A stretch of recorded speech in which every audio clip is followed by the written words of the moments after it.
When Women Speak. And New Jersey Poetry Events presents When People Speak. Poetry and conversation with pop-up poetry guests. Your hosts will be Amira, Shabazz, Bilal. And your co-host, James C. Ellerby.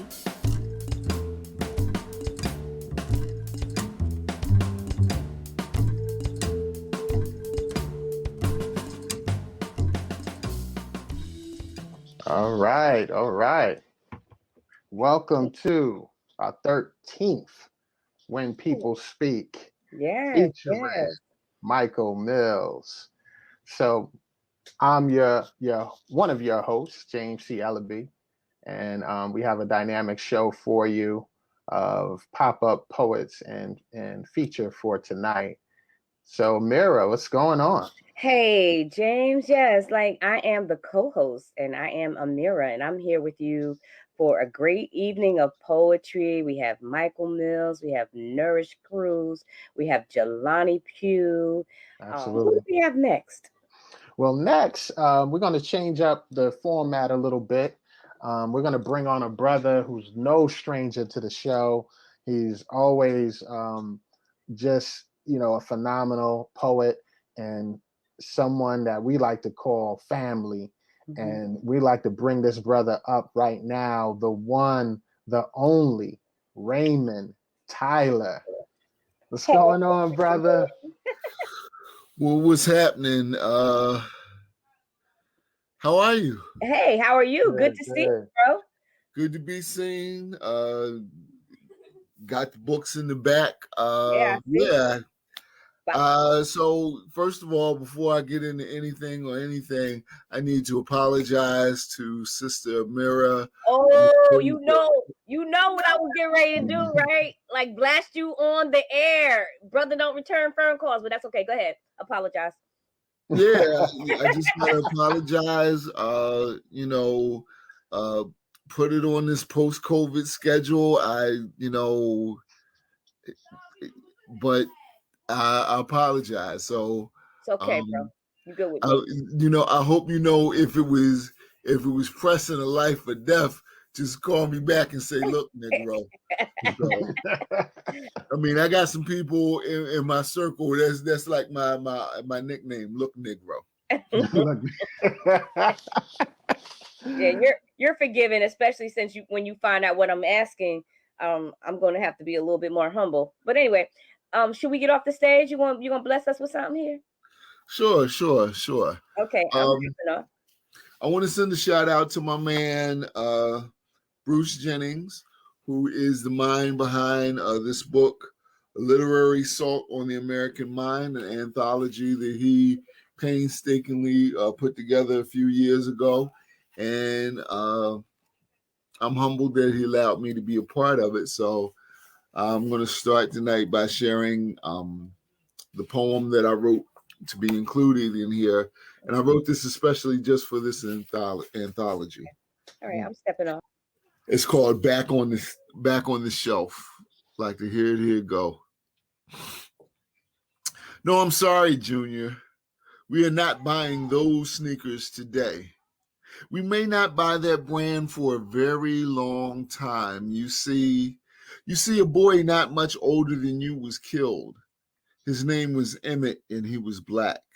His name was Yusef, and he went to the wrong neighborhood to buy a car. His name was Trayvon. And don't you want to drive someday? Don't you want to be able to walk in your own neighborhood safe? Don't you want to be able to go in the store and interact with the people with whom you're buying from without worrying about being tracked down and hunted?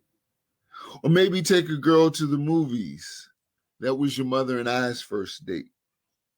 Well, Yusef never got that chance to get married. So I'm telling you to put those sneakers back on the shelf. Because when Yusef, Emmett, Latasha, Eleanor, Sean, Troy, Trayvon, Jordan were killed, the people that made those sneakers made excuses or worse yet, they just kept quiet. The people that wear those sneakers on TV never said anything. Even when the bullets hit their families, even when the bullets hit their brothers and sisters and others. Now, the kind of man my dad was, the kind of man I am, the kind of man I want you to be, cannot buy sneakers to support people that have multi-million-dollar contracts but no voice. We don't support people that have servants and serve no one but themselves. What we do is we put those sneakers back on the shelf. We will buy those sneakers when someone wearing those sneakers jumps up to build a library in our neighborhood. We will buy those sneakers when someone writes a book that helps you feel as good as an NBA champ no matter whose shoes you're wearing. We will buy those shoes when they put sneaker factories in our neighborhoods like they put places to buy liquor and loose cigarettes. We'll get you some sneakers, and I do want you to play, and I do want you to have fun, and I do want you to look good, and I do want you to enjoy your youth, but you also need to know there's more to this game than running and jumping. There's something called ownership, and your dad doesn't want you to treat your life like it's something that the people who wear suits and ties instead of shorts and hoodies can just pull down off a shelf. So that's that one.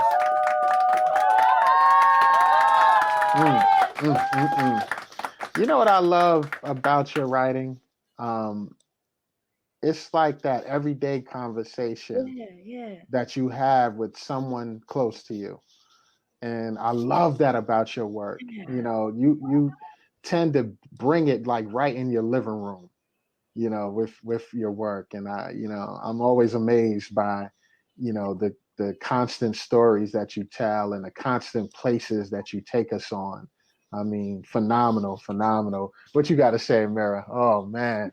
The thing with Raymond is, like you said, it's like a everyday conversation, and although there's no response to him speaking, the response is in my brain because I'm collecting all of this advice, and I'm saying, yeah, I'm gonna say that, I'm gonna say that, I'm gonna say that. That's true.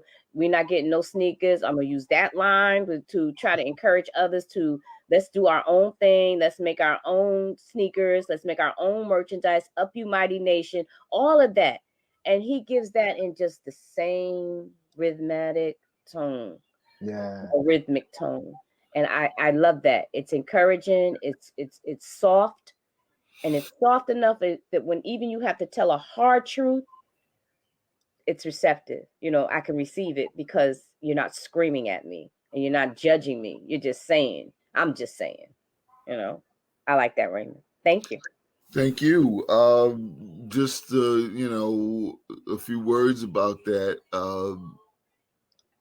When I started, there weren't a lot of men or boys, brothers in my circles who were really doing poetry at the time. And so there was a conception in my area where I grew up that, you know, poetry was soft, poetry was for women, poetry was about flowers.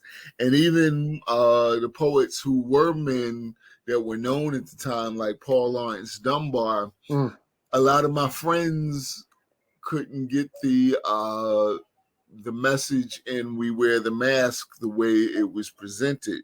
So what I wanted to do was present the message in a way that people who I play ball with, people who I listen to hip hop with, could understand and get and take to heart.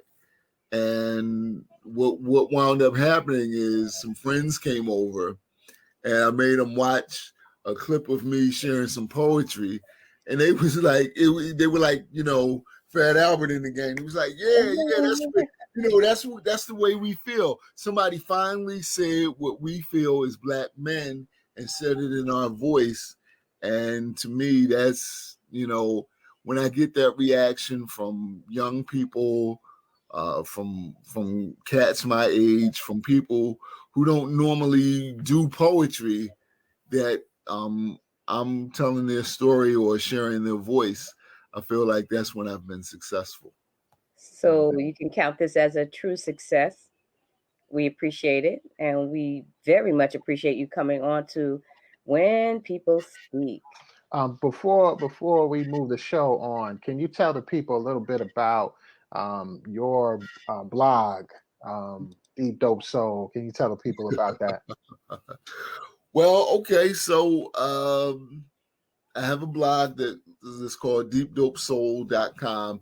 We're sort of on a summer hiatus. I haven't been posting a lot of stuff because after the summer I had last year, I mean, I'm sure you guys had a great summer last year, but my summer was kind of slow last year. I didn't do a whole lot last year. So this year I'm trying to make sure that I get a lot of fun in. And so I've, Deep Dope Soul is still there. I post every once in a while, but I'm getting things primed for a fall relaunch. We also have a Deep Dope Soul Facebook group that I contribute to more often. So, do I have an opportunity to read more, or am I done? James, what do you think? Look, he's definitely a family member, so we gotta give him the stage one more time. So go ahead, the floor is all you. All right. So this is one of the poems that I was going to share at Patterson Poetry Festival, but I don't think this one may or may not make the cut. I'm not sure yet, but we'll see. This is called Miss Lorraine's poem, and I'd like to hear it. Here it go. Miss Lorraine's poem. Once upon a time, when the neighborhood had more neighbors than hoods, on a hot day in July, Miss Lorraine was sitting on her porch, fanning. Long, shining silver hair wrapped up in a scarf that was once the hottest wrap in all of Harlem, but now even faded. The wrap looked like a crown on Miss Lorraine. Miss Lorraine sat there rocking in her folding chair, just rocking back and forth with the look that some people get, that look that you can tell she was rocking somewhere between the 1980s and a party she was curating with the ancestors. She stopped me. She said, "Ain't you Tracy and Curtis's little boy, Junior?" "Yes, ma'am." "I hear you're quite the poet, something of a storyteller." "Yes, ma'am." "You going anywhere specifically special?" she asked. "You got time to listen to an old woman for a minute or two?" "I can listen." "See, you ain't like these other kids, Junior. No, sir. Ever since you've been born, I seen you round here. On one hand, you ain't got the fire burning in you to make you want to live every second all at the same time before the week's up. You've never been in a battle to try and be older, but still, there's a lot of old soul in you, boy. There's a lot of old soul in you. So don't let these nasty older women take advantage of that." My eyes widened. I tried to act like I didn't know what she was talking about. She continued, "Old ladies can be as hurtful and as selfish with you boys' hearts as old men are with young girls, and sometimes they worse." She started, Old Miss Lorraine wasn't always old. Miss Lorraine used to be a deaconess down at 4th Street Baptist. And I've been there since I was younger than you, on and off. But since I turned 55, mostly on. But when I was 20, mostly off. See, Miss Lorraine wasn't no poet or no griot, but I had a little talent for reading the word of God. And Junior, could I pray? I mean, I could pray. I could pray. You could feel the angels running around heaven and all trying to look down on earth to see what I was going to say next. And when I was 9, I figured I would grow up and be a preacher. But you know, the older I got, the less cute my parents thought my idea of being a preacher was. Mommy wanted me to take piano lessons and join the choir. And who knows what Dad thought. On account of I was a girl, we never talked much. Leastways, we never talked much about anything I liked. So when I turned 20, I left home. I left 4th Street Baptist. I thought I'd preach somewhere else. But every Baptist church everywhere in the world only had 2 seats for me. The choir loft or the children's story on Sunday. I always loved God, and I still do, but Miss Lorraine ain't always loved the church, Junior. See, Junior, if you want some good stories, that would be a solid foundation for some poems or some stories. You come back tomorrow with a pen and paper.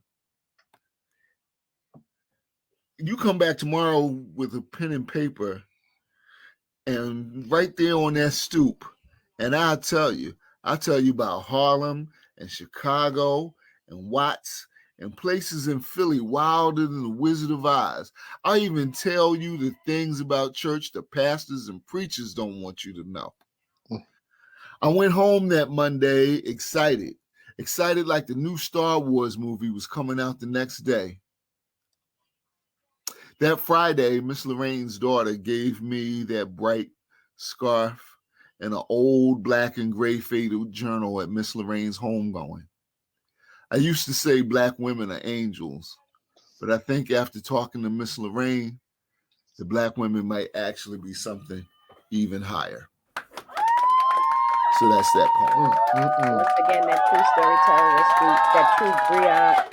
This is how African Americans have passed down what we know from our people way back in that tone, in that storytelling way. We appreciate you, Raymond. We really do. That was deep. That everybody got to miss somebody from a church or the neighborhood. My miss somebody used to hang out the window, and you could go by and have conversation with her. And she knew everything and everyone. I just know so many women who would be great preachers, and because of the time that they came up, they would just like they'll tell you, we only had 2 places for you. You know, really only one, just the choir loft.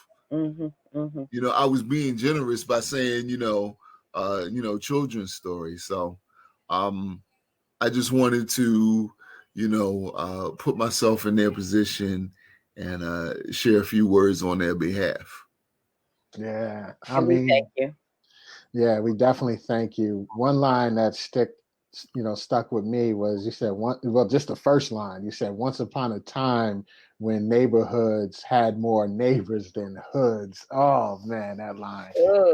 That just like set the whole stage for the poem, man. And I'm definitely a fan of you, and you're another person I can't wait to collab with. I gotta collab with you. You inspire me.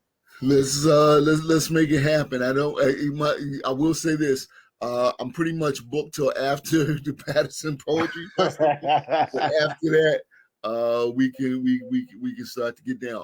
Listen, I don't want to monopolize all your time. Thank you so much for having me. I appreciate it. Thank you for coming. Thank you for coming. Thank you for stopping by. Promote your business live on When People Speak. Our promo videos are 35 seconds. They're ran for 3 shows, and it's a good way to grow your business. Support our platform at a low promotion fee. And remember, your business matters. And you can do that by emailing us at whenpeoplespeak@gmail.com. So support When People Speak. Be a sponsor. Be part of the family. We know you're enjoying the show so far, and this is how you can show your support of When People Speak. You can donate now at Cash App, $Amira Shabazz. So Support the artists, support the platform. You are the ones that make this show possible. So continue to allow more impactful, inspiring shows by donating now.